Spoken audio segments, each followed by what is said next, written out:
Hi coders, welcome back to Franzi ATF. I hope you are all doing well today. So अभी जो मैं आपको पढ़ाने जा रहा हूँ बहुत इंटरेस्टिंग टॉपिक आज हम पढ़ेंगे। हमने अपनी लेवल 2 कंप्लीट कर लिया था। मैं आपको प्रीवियस वीडियो में मैंने आपको लेवल 2 कंप्लीट कराया था। हमने लास्ट हमारा प्रैक्टिस सेट 4 था। अब जो हम पढ़ेंगे अपने लेवल 3 के फॉरवर्ड हम चलेंगे आगे। सो इसमें हम यूनिट्स पढ़ेंगे। आज की क्लास में जो हम पढ़ने जा रहे हैं वो यूनिट्स एनसीए थे। परसेंटेज होता है, ईएम होता है, एम होता है, एक होता है रैम रूट ईएम, और उसके अलावा अदर्स भी कुछ यूनिट्स होते हैं जो ये काम के नहीं होते हैं, फिर भी उसको हम खुद थोड़ा पढ़ लेंगे। आपको थोड़ा हाउ नो आपको दे दूंगा इनके बारे में। और ये बहुत इम्पोर्टेंट है, रैम एम परसेंटेज तीनों इम्पोर्टेंट है। So let's start. तो अब शुरुआत करते हैं अपने लेवल 3 की, जिसके अंदर हम और CSS units and position property के बारे में पढ़ने वाले हैं। तो सबसे पहले शुरुआत करते हैं यूनिट्स इन CSS के साथ। अभी तक हमने एब्सोल्यूट यूनिट्स के बारे में बात की है। एब्सोल्यूट यूनिट्स कौन से यूनिट्स होते थे? जिनकी वैल्यू फिक्स होती थी। मतलब 1 किलोमीटर, जो दुनिया के अंदर अगर हम कहीं भी जाकर बोलें कि 1 किलोमीटर ये होता है, तो वो हमेशा 1 किलोमीटर ही रहेगा, उसकी वैल्यू छोटी या उसकी वैल्यू बड़ी नहीं हो जाएगी। वैसे ही हम CSS के अंदर जब एब्सोल्यूट यूनिट्स में पढ़ रहे थे तो हमने सबसे पॉपुलर एब्सोल्यूट यूनिट के बारे में पढ़ा है, विच इज पिक्सल्स।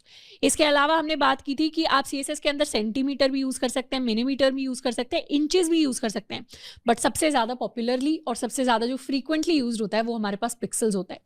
वैसे ही अब हम बात करने वाले हैं रिलेटिव यूनिट्स के बारे में। रिलेटिव यूनिट्स यानी ये ऐसे यूनिट्स हैं, ये ऐसा साइज आप सेट कर रहे होंगे जो एब्सोल्यूट नहीं है। मतलब जैसे रिलेटिव यूनिट्स में अगर हम 20% लिखें तो 20% हो सकता है किसी एक पर्टिकुलर वेबसाइट के लिए 20% का मतलब कुछ और हो, और किसी दूसरी पर्टिकुलर वेबसाइट के लिए 20% का मतलब कुछ और हो। इनफैक्ट वेबसाइट के अंदर भी किसी बटन के लिए 20% का मतलब कुछ और हो, किसी डिव के लिए 20% का मतलब कुछ और हो। तो परसेंट क्या है? परसेंट एक रिलेटिव यूनिट है। जबकि 20 पिक्सल बटन के लिए भी सेम रहेगा, 20 पिक्सल डिव के लिए भी सेम रहेगा, पर परसेंटेज अलग अलग होंगे। तो इन्हीं को हम रिलेटिव यूनिट्स कहते हैं। रिलेटिव यूनिट्स में बहुत सारे डिफरेंट यूनिट्स होते हैं, बट सबसे पॉपुलरली जो यूज्ड होने वाले यूनिट है वो ये 3 है, जिसमें से सबसे पहला परसेंटेज, दूसरा है एम, तीसरा है रेम।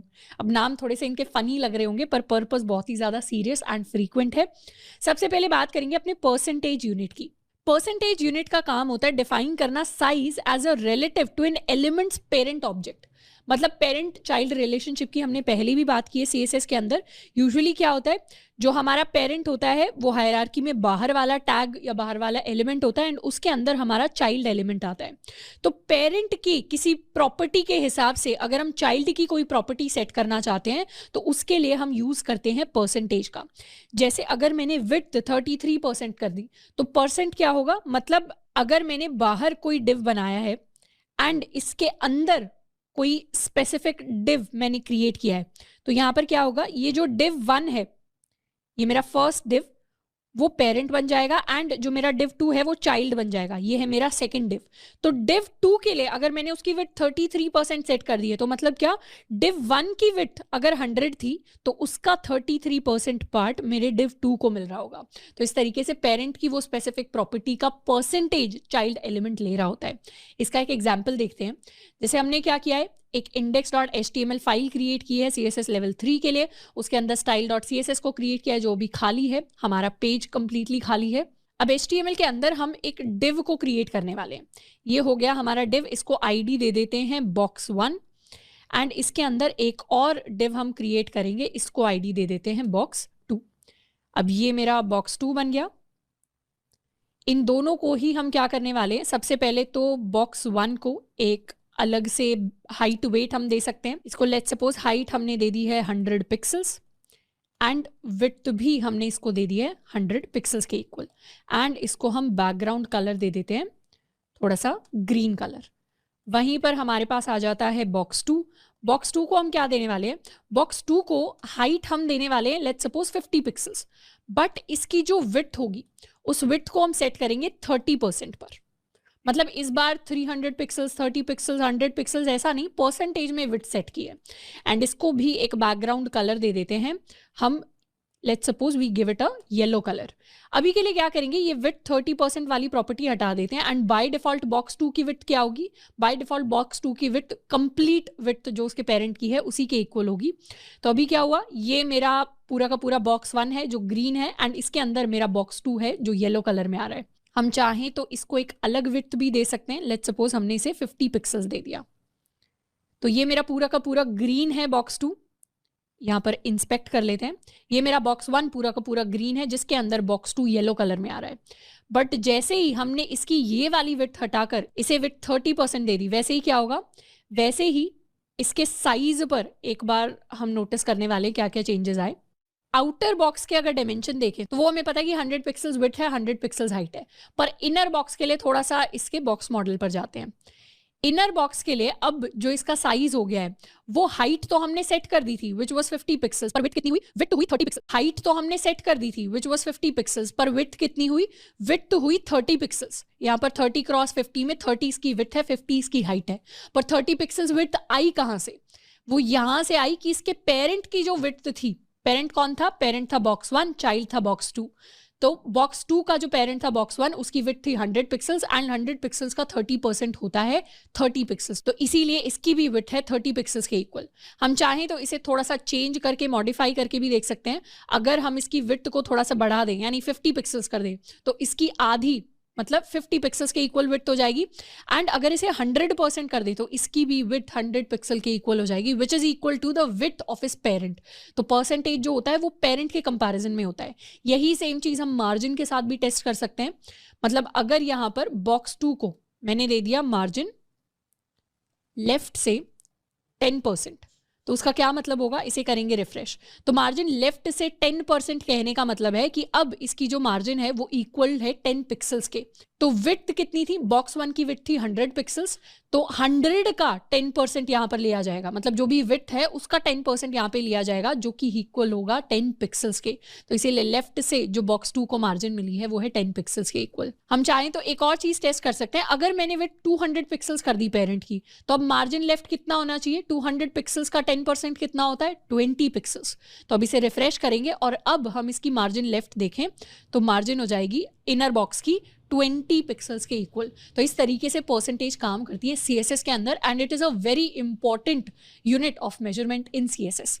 नेक्स्ट हम बात करने वाले हैं अपनी सेकंड यूनिट के बारे में जो है हमारा M। अब M को हम M जो हमारा इंग्लिश वाला M होता है वैसे ही प्रोनाउंस करते हैं बट इसे बोलते हैं हम M में अगर हम टेक्स्ट रिलेटेड प्रॉपर्टीज की बात करें, मतलब जैसे फॉन्ट साइज हो गया या और दूसरी जो text related font related properties हो गई, उन सारी केसेस में अगर मैंने 1M लिख दिया तो वो होगा relative to the font size of parent. मतलब अगर मेरे बाहर कोई डिव लिखा हुआ है और उसके अंदर मैंने कोई डिव बनाया है एंड डिव के अंदर मैंने कुछ टेक्स्ट को ऐड किया है, लेट्स सपोज मैंने यहाँ पे बॉक्स 2 लिख दिया, यहाँ पे मैंने बॉक्स 1 लिख दिया है डिव के लिए, एंड बॉक्स 1 का अगर फॉन्ट साइज 100 पिक्सल्स है जो काफी बड़ा फॉन्ट साइज होगा, एंड अगर मैं बॉक्स 2 के लिए फॉन्ट साइज को लिखूं 1M, तो इसका मतलब होगा कि बॉक्स 2 के लिए भी फॉन्ट साइज 100 पिक्सल्स ही होने वाला है। तो 1M का मतलब होता है relative to the font size of parent. और जब हम फॉन्ट रिलेटेड से दूसरी प्रॉपर्टीज के बारे में बात करते हैं जैसे हमारी विड्थ हो गई, तो उसमें हम फॉन्ट साइज ऑफ एलिमेंट को ही कंसिडर करते हैं। ये थोड़ा सा प्रैक्टिकली हम चीज़ों को देखेंगे तो ज़्यादा समझ में आएगा। बेसिकली यहाँ पर फॉन्ट साइज के कंपैरिजन में चीज़ें चेंज होती हैं। जैसे अगर यहाँ पर मैंने लिया एक बॉक्स 1 के लिए मैंने इसका font size let's suppose set किया है font size equal to 10 pixels. तो फॉन्ट साइज मेरा 10 पिक्सल्स के इक्वल सेट हो गया। ये मेरा बॉक्स 1 10 पिक्सल्स लिखा हुआ है और अब यहाँ पर मैंने बॉक्स 2 लिखा है। और अब अगर हम बॉक्स 2 के लिए जाएं तो इसके फॉन्ट साइज को लेट्स सपोज हम सेट करते हैं टू 2M यानी जितना फॉन्ट साइज मेरे बॉक्स 1 का है उससे डबल फॉन्ट साइज इस बॉक्स 2 का होना चाहिए। इसको करेंगे रिफ्रेश एंड अब जाके स्क्रॉल कर सकते हैं, हवर कर सकते हैं। बॉक्स 1 का फॉन्ट साइज मुझे पता चल रहा है 10 पिक्सल्स है एंड बॉक्स 2 का फॉन्ट साइज मुझे दिखा रहा है 20 पिक्सल्स है। तो क्या हुआ, जितना मेरे पेरेंट एलिमेंट का फॉन्ट साइज था उससे मेरा फॉन्ट साइज क्या हो गया है, डबल हो गया है। 2M मतलब 2 times of parents font size. इसको मैं लिखकर भी बता देती हूँ, इसको कह सकते हैं 2 times of parents font size. और अगर यहाँ 3m कर दिया तो मतलब 3 टाइम्स, 5m कर दिया तो 5 टाइम्स, और इसको हम आधा भी कर सकते हैं। यानी अगर यहाँ मैंने 0.5m कर दिया तो इसका मतलब होगा half of parents font size. Parent का फॉन्ट साइज है 10 पिक्सल्स, तो मेरा 0.5m है, तो मतलब 5 पिक्सल्स होगा बॉक्स 2 के लिए। तो यहाँ बॉक्स 1 का 10 पिक्सल्स है, बॉक्स 2 का 5 पिक्सल्स है, जो काफी छोटा होता है। तो इस तरीके से m काम करता है CSS के अंदर। हम चाहें तो इसे दूसरी प्रॉपर्टीज के लिए भी यूज कर सकते हैं। जैसे अगर यहाँ पर मैंने 1m लिख दिया तो पेरेंट का फॉन्ट साइज अगर 10 पिक्सल्स है तो बॉक्स 2 का फॉन्ट साइज होगा 10 पिक्सल्स के इक्वल, यानी सेम। बट अगर यहाँ मैंने विड्थ को लिख दिया इक्वल टू 5m, विड्थ के 5m होने का मतलब होगा कि फॉन्ट साइज का 5 टाइम्स। यानी विड्थ ऐसी प्रॉपर्टी है जिसमें m का मतलब होता है इटसेल्फ, यानी फॉन्ट साइज ऐसी प्रॉपर्टी है जिसमें फॉन्ट साइज ऑफ पेरेंट देखा जाएगा, जबकि विड्थ ऐसी प्रॉपर्टी है जिसमें font size of element itself देखा जाएगा। मतलब ये अपना फॉन्ट साइज देखेगा। अगर इसके फॉन्ट साइज को हमने 2m कर दिया, पेरेंट का फॉन्ट साइज है 10 पिक्सल्स, तो चाइल्ड एलिमेंट का फॉन्ट साइज हो जाएगा 20 पिक्सल्स और इसकी विड्थ हो जाएगी 20 इंटू 5 यानी 100 पिक्सल्स। इसको एक बार करते हैं रिफ्रेश एंड अब इस पर जाकर स्क्रॉल करेंगे तो बॉक्स 2 के लिए जो विड्थ हो जाएगी, विड्थ है 5m, तो इसकी विड्थ देख लेते हैं, that is equal to 100 pixels. 100 pixels यानी 5 times of font size. Font size कितना है इसका? फॉन्ट साइज है 20 पिक्सल्स, यानी 2 times of parents font size. तो m जो प्रॉपर्टी है हमेशा पेरेंट के फॉन्ट साइज पर डिपेंड नहीं करती। कुछ ऐसी प्रॉपर्टीज होंगी जैसे फॉन्ट साइज जो पेरेंट के फॉन्ट साइज पर डिपेंड करेंगी, पर कुछ ऐसी प्रॉपर्टीज होंगी जो एलिमेंट के खुद के फॉन्ट साइज पर डिपेंड करेंगी। तो ये जो खास ख्याल है वो याद रखना इंपॉर्टेंट है। अब CSS को समझने में काफी जगह आपको लिखा हुआ दिखाई देगा रिसोर्सेज में कि पेरेंट का ही फॉन्ट साइज होता है हमेशा, जो कि कंप्लीटली गलत है। कुछ कुछ प्रॉपर्टीज के लिए खुद का फॉन्ट साइज होता है m का मतलब। अब इसके बाद एक तीसरा रिलेटिव यूनिट हमारे पास आता है which is the root m, जिसको हम शॉर्ट में रेम भी कह देते हैं। तो इसका मतलब होता है कि हमेशा पेरेंट का नहीं, हमेशा अपने रूट एलिमेंट का, यानी सबसे बाहर जो एलिमेंट है, जो आपका HTML या बॉडी टैग है, HTML टैग है, उसके फॉन्ट साइज के हिसाब से सारी चीजें सेट होंगी। तो अगर यहां पर इस बार विड्थ को मैंने कर दिया 5 रेम और अब अगर हम रिफ्रेश करें तो इस बार विड्थ कितनी होगी? इस बार मेरी जो विड्थ है इनर बॉक्स की वो हो जाएगी 80 पिक्सल्स। अब ये 80 पिक्सल्स कहां से आया? 80 पिक्सल्स को समझने के लिए हम क्या कर सकते हैं, अपने बॉडी टैग के अंदर जाकर मैं लिखने वाली हूं एक हेलो। सिंपली हम हेलो लिखेंगे। ये हेलो क्या हो गया? ये हेलो यहां पर आ गया। अब इस हेलो पर जाकर अगर मैं स्क्रॉल करूं तो हेलो के लिए फॉन्ट साइज दिखा रहा है 16 पिक्सल्स के इक्वल। यानी बाय डिफॉल्ट जो मेरे बॉडी टैग के अंदर कोई भी टेक्स्ट अगर लिखा जाता है तो वो कितने साइज का होगा? मेरे ब्राउजर पर बाय डिफॉल्ट बॉडी टैग के अंदर अगर कुछ भी लिखा गया है जो पैराग्राफ टैग के अंदर नहीं है, किसी टैग के अंदर नहीं है, ऐसे रैंडमली टेक्स्ट लिखा गया है, तो वो 16 पिक्सल्स के इक्वल है। अब 16 पिक्सल्स फॉन्ट साइज के हिसाब से अगर मैंने यहाँ पर इसकी विड्थ 5 रेम सेट कर दी तो 5 मल्टीप्लाइड बाई 16 कितना हो जाएगा? 5 मल्टीप्लाइड बाई 16 हो जाएगा 80 पिक्सल्स। एंड वही सेम चीज इस इनर बॉक्स की विड्थ है which is equal to 80 pixels. तो रेम का मतलब जो सबसे आउटर लेवल पर आपने फॉन्ट साइज लिखा है, रूट एलिमेंट का जो फॉन्ट साइज है उसके हिसाब से आप चीजों को सेट कर रहे हैं। तो थोड़ा सा मैथ यहां पर हो गया, पर मैथ से कंफ्यूज नहीं होना। बेसिकली अंडरस्टैंडिंग बिल्ड करने के लिए थोड़ा सा नंबर्स को बैकग्राउंड में चल के आ रहा है उसको समझना जरूरी है, बट इस तरीके से हमारे रिलेटिव यूनिट्स काम करते हैं। इसके अलावा 2 और रिलेटिव यूनिट्स हैं जो इतना ज्यादा फ्रीक्वेंटली हम नहीं देख रहे होंगे, बट इन दोनों को भी थोड़ा सा कवर कर लेते हैं। एक होता है हमारा VH which is related to 1% of view port height. View port होता है हमारे ब्राउजर का, हमारे स्क्रीन का वो हिस्सा जो मुझे दिखाई दे रहा है। तो बेसिकली व्यू पोर्ट की जगह इसको ब्राउजर भी कह सकते हैं। तो relative to 1% of view port height कहने का मतलब है कि अगर बॉक्स 2 को, इसके लिए हम हाइट, यहां से हाइट हटा देते हैं, एंड अगर बॉक्स 2 को मैं हाइट दे दूं 1% ऑफ व्यू पोर्ट यानी 1 VH, तो इसका मतलब होगा व्यू पोर्ट की, ब्राउजर की जितनी हाइट है बॉक्स 2 की हाइट उसका 1% होगी। बट अगर मैंने इसको 50 लिख दिया तो मतलब ब्राउजर की जितनी हाइट है, अभी मेरी विंडो की जितनी हाइट मुझे दिखाई दे रही है, ये जो इनर बॉक्स है येलो वाला, इसकी हाइट 50% कवर कर रही है स्क्रीन का। पर अगर मैंने इसे 100 दे दिया तो इसका मतलब होगा जितनी मेरी स्क्रीन साइज है ब्राउजर में जो मुझे अभी दिखाई दे रही है उतना ही साइज मेरा येलो वाला बॉक्स लेगा। इसको करते हैं रिफ्रेश, तो पूरी स्क्रीन जितना साइज यानी इतना टोटल साइज मेरा येलो वाला बॉक्स ऑक्यूपाई कर रहा है।